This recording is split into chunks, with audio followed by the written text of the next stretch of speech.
Stampers, I'm Meg from LovenStamps, and I have another video to share with you this morning. It is Friday, and we are going to make the most of one of the designer series papers that I didn't actually appreciate initially, and now that it's almost gone, it'll be finished on on June 30th. I am getting it out kind of on the late side because I didn't want you to miss it. So we've been doing lots of things recently with sort of that ombre look where you're blending colors and getting a really pretty blend across things. And it didn't really come to my attention that the Sand Sea paper is like ombre ready to go. So I don't know if you can really see, here's a good view across here. This paper is gorgeous and it is really soft colors, great pastels, and a really great ombre kind of look on some of these papers. I have another one that I'll show you. So we're gonna actually make a DSP card base because it is my favorite way to let the designer series paper, DSP, really do the brunt of the work for us with our design elements. And so I've got here a strip of 4x12 DSP, which is terrific because you can chop your paper into three sections and get 3 cards out of one piece of paper. Tanya says it's her favorite stamp set, Sand Sea. I am so happy you love that one, Tanya, but guess what? We're not actually gonna use the Sand Sea set today. So the stamp set that I actually wanted to feature this morning is Daisy Garden, and it is this one here with these giant daisies on them. And I wanted to do a spotlighting card, which the new Watercolor Shapes stamp set is perfect for. So I've got watercolor shapes, and you can see the gorgeous like texture on these. They're gonna come out really pretty. And so we can use that to make the most of Daisy Garden without having to color Daisy Garden, because let's face it, that's a lot of coloring, which if you love coloring, go for it. And then we're gonna finish it off with a greeting from the absolutely beautiful Through It Together stamp set, which includes 21 different really heartfelt greetings. So we're gonna go ahead and add that to our card at the end. So, all right, are you guys ready to see how this card comes together? So we've got our Sand Sea paper, we've got our stamp sets, and we will get going here. Morning, guys. Hi, Pam and Jennifer and Louise and Debbie, Tanya and Trish and Sandy and Sue. Gosh, the gang's all here, so. All right, I'm gonna flip you guys down this direction and get us a little closer. There we go. Okay, so which paper am I going to pick? I am going to go with this stripey one here, and we're gonna come back to this one a little bit. But like I said, this paper is 4 inches tall by 12 inches wide. I've scored it, I'll do it this way for you. I've scored it at 5.5 inches and at 11 inches. So this little 1 inch is gonna come back here at the end. I didn't score that very straight. Wait, did I? Not quite, we'll just adjust it a little. And then I'm gonna go ahead and fold it in half on that center score line. So now we have a regular card size, just a little bit shy. And these sand dollars are a really pretty element, and they'd be great if you're using that Sand Sea Friends Are Like Seashells set that Tanya was talking about, this guy here, which I'm not, but they're still a great color combination for what we're gonna do here. So let's go ahead and talk about DSP card base. When you use DSP as your actual card base, you wanna strengthen things just a little bit. And here I have a sample to show you. I'll show you a couple of different samples. This one uses the fine art floral paper that's also retiring, but you can see that I've added a big piece of the basic white stamped cardstock in here just for stability. And I've got a big element across the front here, this one, which helps to stabilize the front. And we've stabilized this end point by folding this 1 inch loop. There you go, you can see back on itself. So we're gonna go ahead and do that. This is a video tutorial, by the way, if you wanna see it. It's another Maker Mornings with Meg. And because I want this to be a really strong point, I'm gonna go ahead and use my Seal Plus to go ahead and seal that back, okay? Now, we are using our daisies. So I'm gonna go ahead and grab a piece of basic white and our daisy stamp. Now, if you don't have a giant block, a great way to use this is to just use the Stamparatus. You also actually can mount it on your stamp case. This is sort of not the preferred necessarily method, but it works. You would take this and you would mount it inside your stamp case, or on the bottom side of your stamp case, sorry. And then you would take your stamp case and you would use it as the block to just make sure you get a good image. You're gonna wanna make sure you don't shift your case though. So it's a little tricky if you're gonna do it that way. A block works well. And actually with these big blocks, if you are thinking, oh my gosh, I only have one big background stamp, why would I want that big block? You can also mount multiple stamps on this block to get some sort of collage things, like sort of another technique idea. Okay, all right, little dimensional backings everywhere. You guys ever have that? They like float around. So I'm gonna flip this over and go ahead and stamp. And we're gonna use, maybe not the whole piece, but we're gonna use a good portion of it. So I'm just gonna stamp this here, give it a good press down, and there we have our daisies. So pretty. Okay, I'm not sure what happened here. Do you see this line across there? It looks honestly like I had a line in my inking. So I'm gonna go back and I'm gonna ink that again. So we'll do this together. So when I ink my stamp, I like, when I'm using Memento ink, to do a twist, twist, tap, tap, twist, twist, tap, tap, twist, twist, tap, tap. There we go, okay? So the twisting gets a good amount of ink on there. The tap, tap helps to take out any lines like that one that I may have inadvertently left there. And then we'll just flip this over, because the great thing about Stampin' Up! Cardstock is that it's nice and heavy, and you can do that. So that I will go ahead and stamp that again. Ah, good. Okay, so no more nasty line across there. All right, so now what are we gonna do to get this on our card? Because we don't wanna cover up the whole pretty paper, right? That kind of defeats the purpose. So I'm gonna bring in my stitched rectangle dies here, and they come kind of like this. We're gonna use this little guy for our greeting. I'll show you how that works. But I'm gonna use these two, and I picked them because they give us enough of a card front bonus to, like, you know, hold its own, right? Enough to have a presence on their focal point, but not so much that it covers everything up from this gorgeous paper. So if I use this smaller one here for our daisies, then this bigger one we can use to create a mat for it. And I decided to go with the So Saffron here for our mat, because that's going to really bring out the pretty yellows in our Sand and Sea paper, okay? So through the magic of television, I've got this one die cut. And so we have this piece that's gonna go here. And then we're gonna die cut our daisies. Now, you might say, okay, Meg, why didn't you just die cut the rectangle from white paper first and then stamp your daisies? Well, I really like to be able to select in the window. So I could select this one so that we have kind of a little focal point here. I would probably not select something like this where it's just full daisies all the time. So I want to have a little negative space in there. So maybe I'll get a little white at the top. So I'd run this through my die cut machine, and through the magic of television again, I have our piece. And you can see how it's kind of nice to have, like, it's almost like a visual relief up there to have that extra little bit that's not got, you know, design in it. So, okay, so now we've got our rectangle theme going. These are gonna go together, but this is really, really stark white, and I want it to combine a little bit better with our background. So we're gonna add some color to this, and this is where the Watercolor Shapes stamp set comes in. And I got this because I really like this kind of spotlighting technique that I'm gonna show you, and this is the perfect stamp for it. But I didn't realize until I got this stamp set out for this project how much happier I am than I expected to be.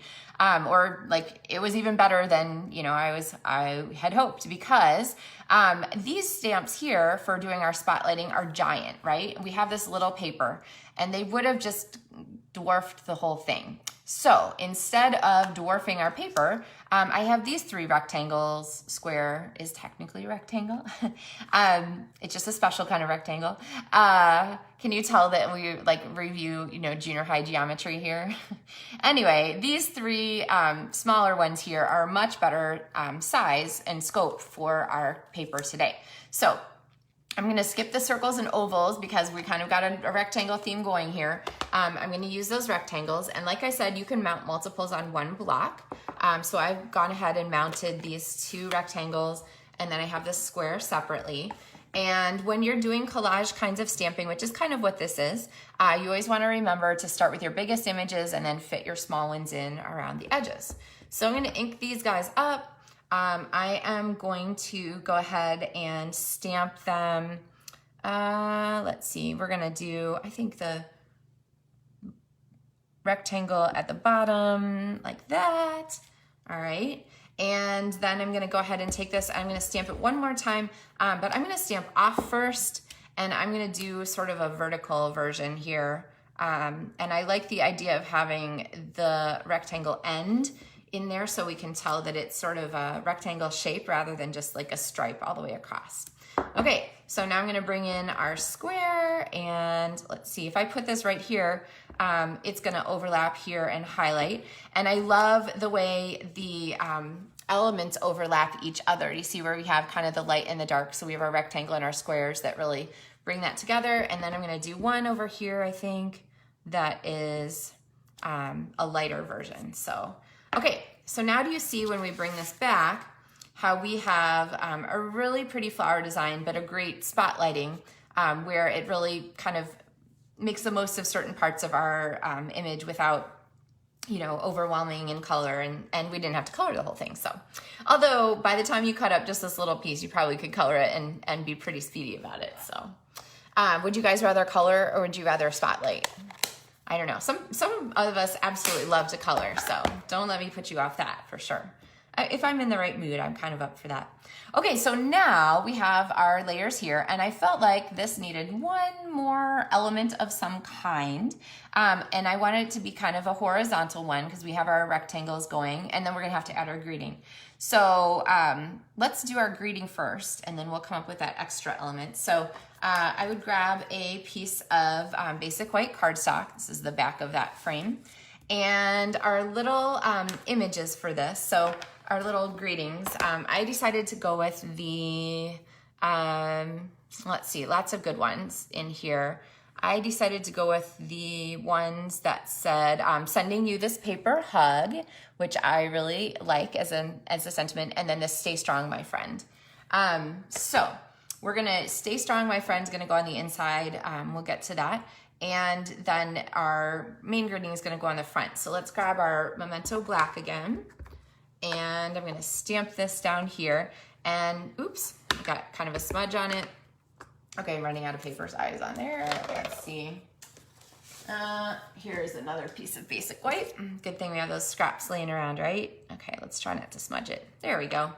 Okay, so I promised that I would show you how to use this rectangle die, and you're sitting here thinking, okay, Meg, that doesn't even fit on your greeting. So it's this small one here, and I've showed this trick before. It is an absolute great one for turning these rectangle dies into any size rectangle. So, and I think somebody just asked me about this recently. I think it was Tanya, and I posted a link to it. But what I'm gonna do is I'm gonna go ahead and take a first cut across here and just cut the top. So I have 1, 2, 3 sides of our die that are where I want them, and I'm not gonna worry about this bottom one. So when I cut this, ta-da, I have here, through the magic of television, a piece that has 3 die cut edges and then one at the bottom that's not in the right place anyway. So what I'm gonna do is I'm going to re-layer my die on here. And I know when I showed this before, people said, oh my gosh, how do you possibly get that straight? The nice thing about it is the little teeth on the bottom that do the stitch line, they are going to groove right in there and they're gonna hold it straight for you. So you really don't have to work very hard at it at all. And when I cut that bottom part off through the magic of television, I have this one here, okay? All right, so I'm gonna set that die someplace safe, and our greeting is going to pop here on our card, okay? All right, so now we need that extra element for the front, and I decided to go back to my designer series paper to look for a piece of paper that was kind of a soft set of colors that would go, and I decided to go with this one here, which I've cut off the bottom, so it's a, I think it was this way actually. a little like 1 inch, maybe somewhere between 3/4 and 1 inch piece of paper. And I'm gonna pop this one with a banner tail. So remember, cut up in the center and then cut to your point to get your banner tail, okay? And then this is gonna pop under here like this. And that just gives us one more element that just sort of ties our whole card front together. So, and we have an embellishment coming. So let me go ahead and pop this one on here. We're gonna add our greeting here. Okay, and I love how the yellow really highlights the white layer there. So it gives us a nice, really pretty robust shadow kind of thing, okay? And then our border here, I'm gonna pop on with some dimensionals.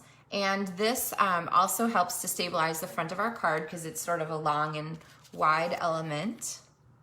So I'm gonna pop this on here, and then I'm going to add some dimensionals to our layer here with our spotlighted daisies. All right, so we need some kind of embellishment for the front, right? And I thought about different ribbons. I thought about, you know, different elements. And I finally went with my go-to lately is these resin heart elements, because they are on, if you don't have a set or 2 or 3 of these, you need to get them before June 30th or by June 30th because they are so fabulous and easy to use. And so we're gonna take our, take your pick tool and do our slide and slap, side and stick. So I'm gonna add that there. So all I'm doing is pushing down on my little embellishment and sliding it to the side, and then it does a great job sticking to our project. So slide and stick, slide and stick. The slide is really important part of this little technique because you have to break the adhesive bond between the little rhinestone-y embellishment and the plastic. So that is sort of the cool thing. And I'm gonna go with 5 elements. There we go, to kind of focus our attention there. And that's gonna be our card front. Did I mention that these are half price? That's why I'm so sad to see them go, but glad that you can sort of stock up on them. Okay, now we need an inside for our card. And the inside of a card for a DSP card base of this size is cut to 3 3/4 inches tall by 5 1/4 inches wide. And I thought, you know what, we're gonna need to, we wanna echo the front of our card on the inside. And whether you're doing a DSP card base or any card, it's always a great idea to stamp the inside. So give yourself a layer. And I want to, remember, twist, twist, tap, tap. I'm gonna use just this side of the daisy so we get sort of a corner effect on here. So get some pieces out of the way and go ahead and stamp that like so. Okay, move that out of the way. And then since we're echoing the front, I'm gonna bring back in our rectangles here. Maybe I'll do a little stamp off. I think, let's see. How about like that? And that sort of highlights our 2 elements there. And maybe 1 there and 1 more down here. There we go. Kind of like that. Okay, so now we have our elements and we're gonna have to add our greeting. So I'm gonna take our Stay Strong, My Friend, and I'm gonna give you a tip for lining this up. So the red rubber stamps, obviously you can't see through to make sure they're straight. So this is where my grid paper comes in really handy. So what I do is I ink it up and I get it as straight as possible. So I'm looking at the words across there and I line those up on one of the grid lines and I look at the result and I say, oh, okay, that's pretty straight. If anything, this side is a teeny hair high. So I wanna make that side a teeny hair lower when I stamp on my project, okay? So I'm gonna turn it, I'm gonna stamp and then just tweak it a teeny hair, and that is how I get a really nice, pretty straight greeting. Now, if it always drives you crazy, you can always stamp on a paper and then add a pop-up element on the inside, but I think we're pretty good here. A note on these little stamps, be careful that you don't mash them because you're going to catch edges If you've inked them a little bit more forcefully than needed, you're gonna get ink on the edges, and then when you stamp them, it's gonna transfer to your project. So make sure that when you're using a small stamp, it's the most important with a small stamp, that you are just deliberate but gentle when you stamp. So usually I like to just sort of set it down and then just hold it in place to make sure that I'm getting a nice firm contact between my paper and the stamp, and then you know you're gonna end up with a good result, okay? Super minor stamping tips, right? All right, hey Margie, hey Carol. Okay, so then I'm gonna come back in here with my Seal Plus, and remember to roll your wrist around so that you get that adhesive forwarding itself. So just keep rolling. I would sing, but I'm gonna pass. All right, and then this just layers inside our card like so, okay? And always smush from the back side. And then we have our gorgeous paper here, which we've really kind of made the most of with our DSP card base front and inside. You guys wanna see another sample? I have two more to show you. Let's see, I think this one, oh, well, I did. Where did I put it? I misplaced it. There it is. Okay, I showed you this one already. So this is another DSP card base. And then the last one that I'm gonna show you uses a new stamp set from the catalog. It's For the Beauty of the Earth, is the name of the suite. Beauty of the Earth suite? Anyway, the stamp set is called Beauty of Friendship. And it's got all the trees in it. So this is that paper. This paper is not retiring. This one's in the new annual catalog, so the big book that came out in June. And I've kind of repeated a design element on the inside. You can see how pretty this paper is. So this would be a great card for the fall. But same idea, DSP card base, and you can see the design size. So I used the next size big stitched rectangles for this card because I wanted a little more space for our tree. I used the smaller one for today's card because I wanted to make the most of our DSP and have a lot of that show through. So keep in mind that this paper is retiring, the resin hearts are retiring, but the other things you'll be able to continue to get, including some of these new stamp sets. And that return date is June 30th. So the link is in the description for getting all of the supplies for this. You can check out everything that's included for this card. And I think that is us for this morning. So, ooh, sorry guys. No one's getting like car sick, right? Just from moving around. Sorry. Okay. So I hope that you guys have a great weekend planned. I hope that you have some fun things and a chance to be creative on your workspace or whatever. But keep in mind that a DSP card base is a great way to show off some of those pretty papers, and some of those papers that are retiring are absolutely gorgeous. So you might not want to miss those. And drum roll, July 1st will begin the DSP sale. So that is coming up. It will be selected DSPs from the new catalog, so from the new book, this one here. So you can't wait to get Sea and Sand until July 1st because it's not in here, it's gonna be gone. So the selected DSP sale is selected ones from here, and they're gonna be 15% off. So great time to stock up on your DSP and think about making some DSP card-based cards. So, all right, we've covered a lot of techniques today: spotlighting, DSP card bases, custom stitched rectangles. Hope you guys have found some things to use in your crafting, and I will be back on Monday with another Maker Mornings with Meg video. So have a great weekend. Thanks so much for watching. Bye guys.